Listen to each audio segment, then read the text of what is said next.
Panalangin sa mga may sakit.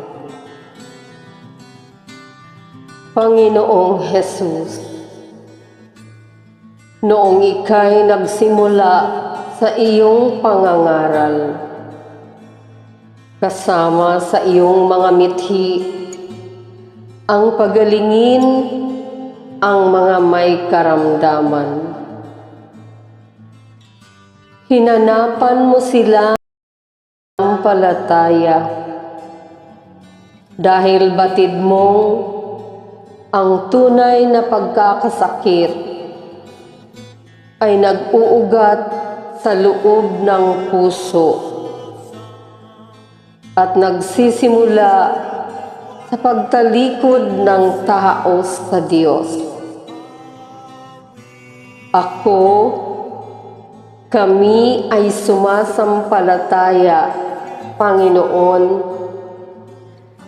na